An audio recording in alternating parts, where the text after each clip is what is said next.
beberapa studi kasus yang akan kami tampilkan. Kasus 1. Bayangkan jika Anda adalah seorang guru matematika di kelas 7. Saat ini, Anda hendak menyampaikan materi mengenai matematika sosial, yakni mencari nilai rata-rata atau min.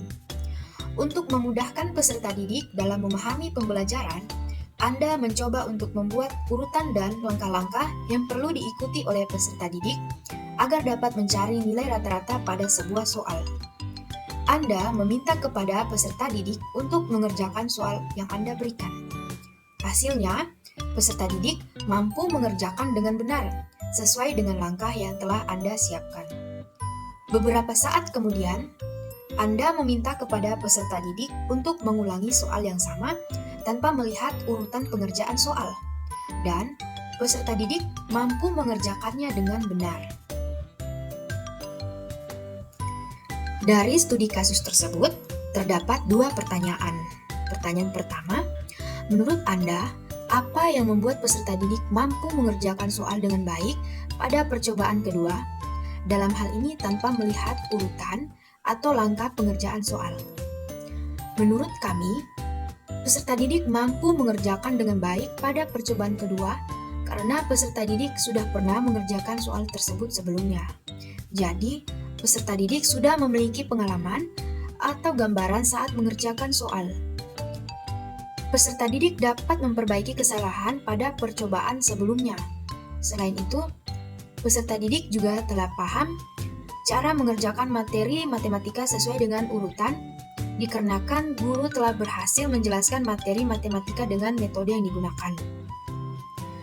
Akan tetapi, terdapat juga kemungkinan lain yang kerap kali terjadi di lingkungan sekolah, yaitu peserta didik tidak dapat mengerjakan soal karena bentuk contoh soal yang diberikan pada awal latihan berbeda dengan soal penugasan yang diberikan oleh guru karena peserta didik terbiasa mengerjakan soal dalam bentuk yang sama. Faktor lain juga yang mempengaruhinya adalah kemampuan kognitif yang dimiliki oleh peserta didik berbeda-beda. Ada peserta didik yang dapat dengan cepat menangkap materi yang dijelaskan oleh guru, dan ada juga yang lambat dalam menangkap penjelasan yang diberikan oleh guru. Pertanyaan kedua, sebagai seorang calon guru, dalam kegiatan belajar yang seperti apa metode di atas dapat diterapkan? Elaborasi jawaban Anda dengan menyertakan teori yang berkaitan. Berdasarkan kasus di atas, teori belajar yang berkaitan dengan hal itu adalah teori belajar konstruktivisme. Dalam pandangan teori konstruktivisme, pengetahuan tumbuh dan berkembang berdasarkan pengalaman yang diperoleh.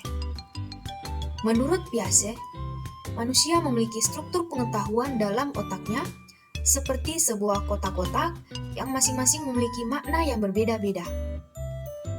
Pengalaman yang sama bagi seseorang akan dimaknai berbeda oleh masing-masing individu dan disimpan dalam kotak yang berbeda. Demikian halnya pada kasus di atas, peserta didik membangun masing-masing pengetahuan berdasarkan pengalaman yang mereka peroleh masing-masing. Dalam kasus ini adalah penjelasan langkah-langkah pengerjaan soal yang sama yang diberikan oleh guru. Kita beralih pada kasus 2. Rina adalah seorang guru di kelas 1 SD. Sebagian besar peserta didiknya belum bisa berhitung dengan lancar. Rina sedang memikirkan cara yang sesuai untuk membantu setiap peserta didik menyelesaikan tentang belajar. Dari kasus tersebut ada 2 pertanyaan. Yang pertama, menurut Anda, apa yang dapat Rina lakukan untuk membantu peserta didiknya sesuai dengan tahapan perkembangan usia? Jawaban dari pertanyaan tersebut yaitu, yang harus dilakukan oleh Rina adalah mempelajari kepribadian dan karakteristik siswa, mulai dari gaya belajar dan kebutuhan belajarnya. Selanjutnya, Rina juga menganalisis kebutuhan siswa berdasarkan perkembangan usianya dan lingkungan sosialnya. Langkah yang harus dijalankan oleh Rina adalah memberikan materi khususnya berhitung dengan melihat kebutuhan siswa. Seperti yang dijelaskan di atas, bahwa siswa kesulitan dalam belajar berhitung. Maka dari itu, Guru dituntut untuk inovatif dalam pembelajaran, mulai dari pendekatan, model, metode, strategi, media, dan teknik dalam pembelajaran. Guru juga bisa menggunakan media pembelajaran untuk membantu siswa dalam pembelajaran. Selanjutnya, pertanyaan yang kedua. Mengapa kamu menyarankan hal tersebut? Elaborasi jawaban Anda dengan menyertakan teori yang berkaitan. Jawaban dari pertanyaan tersebut yaitu, menurut kami, untuk membantu siswa dalam belajar dan membantu mereka dalam pembelajaran adalah dengan mempelajari terlebih dahulu karakteristik dan kebutuhan siswa. Faktor lain menghadapi peserta didik dengan rentang usia tertentu dan menyesuaikan kemampuan dan keterampilan sesuai dengan tingkat kelas yang akan Anda ajarkan. Oleh karena itu, menurut kami, dengan mempelajari karakteristik siswa dan kebutuhan siswa, guru dapat menyesuaikan materi pelajaran sesuai dengan tingkat kelas dari siswa. Hal ini berlandaskan pada teori perkembangan kognitif oleh Jean Piaget. Piaget 1954 mengusulkan bahwa terdapat 4 tahapan perkembangan kognitif, yaitu sensori motorik, praoperasional, operasional konkret, dan formal operasional. Dari pendapat di atas dapat disimpulkan bahwa melalui teori perkembangan kognitif Jean Piaget, guru akan mampu mempelajari kebutuhan siswa. Karena guru sudah dibekali dengan konsep dasar bahwa siswa memiliki kebutuhan dan perkembangan yang berbeda-beda. Karena pada dasarnya, perkembangan merupakan proses perubahan dalam pertumbuhan pada suatu waktu sebagai fungsi kematangan dan interaksi dengan lingkungannya. Oleh sebab itu, perkembangan secara keseluruhan mengikuti pertumbuhan yang bertahap, dimulai dari masa pranatal, masa bayi, masa kanak-kanak, masa remaja, dan masa dewasa. Selanjutnya, kita beralih pada kasus yang terakhir.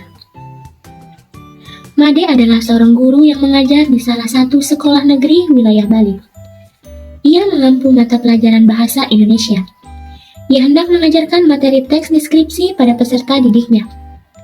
Pada buku cetak yang menjadi panduannya saat mengajar, terdapat beberapa contoh teks deskripsi menceritakan tentang bangunan-bangunan pencakar langit yang ada di ibu kota. Dengan memperhatikan latar belakang setiap peserta didiknya, Made pun mencoba untuk memberikan contoh berbeda. Ia memberikan contoh teks deskripsi tentang pantai dan makanan khas di Bali.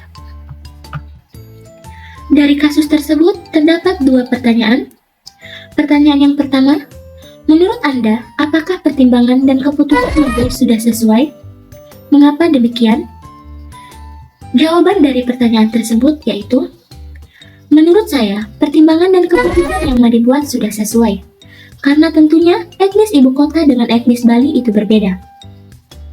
Sebagai seorang guru harus dapat menyesuaikan dan mengaitkan materi dengan kekhasan di mana tempat ia mengajar, seperti budaya, etnik, ataupun status sosial masyarakat setempat.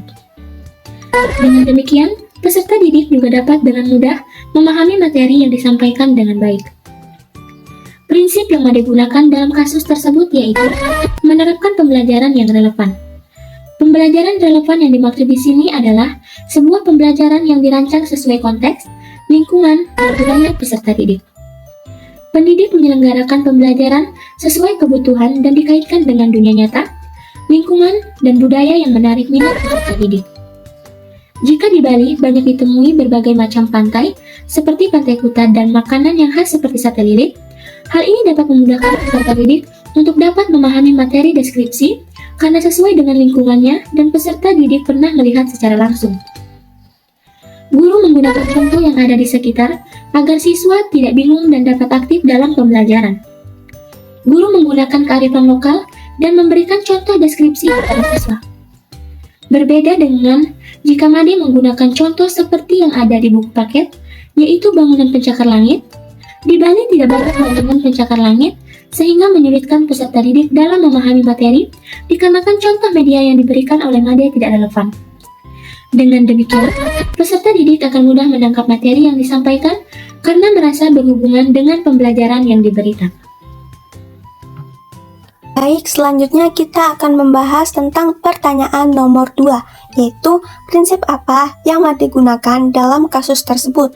Elaborasi jawaban Anda dengan menyertakan teori yang berkaitan. Yaitu, salah satu kompetensi yang harus dimiliki setiap guru adalah kompetensi sosial, yakni kemampuan mengelola hubungan kemasyarakatan yang membutuhkan berbagai keterampilan, kecakapan, dan kapasitas dalam menyelesaikan masalah yang terjadi dalam hubungan antar pribadi. Prinsip ini yang digunakan Made. Made berusaha untuk memahami karakteristik peserta didik. Made memberikan contoh-contoh relevan yang sesuai dengan latar belakang peserta didik. Atas dasar ini, Made sadar akan karakteristik peserta didik harus menjadi perhatian dan pijakan dalam melakukan seluruh aktivitas pembelajaran. Hal ini sesuai dengan kebutuhan peserta didik bahwa mereka memiliki kultur yang berbeda-beda, meliputi etnik, kultural, status sosial, minat, perkembangan kognitif, kemampuan awal, gaya belajar, motivasi, perkembangan emosi, perkembangan sosial, perkembangan moral, serta perkembangan motorik. Berdasarkan pendapat di atas, Made telah berhasil memahami kebutuhan dan karakteristik siswa. Made juga berhasil mengkorelasikan antar materi dengan latar belakang siswa dan memberikan contoh relevan kepada mereka. Artinya, Made memiliki kompetensi sosial yang baik karena berhasil memahami kebutuhan siswa.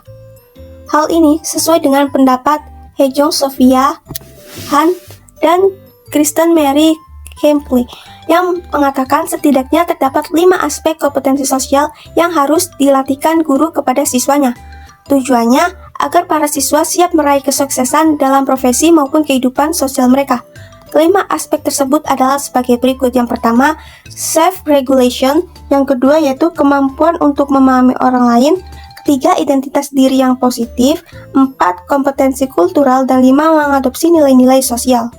Baik, selanjutnya yaitu kasus di atas dapat diimplementasikan melalui teori ekologi Bronfenbrenner. Mengapa demikian? Karena melalui teori ekologi Bronfenbrenner, guru mampu memahami sosiokultural dari lingkungannya.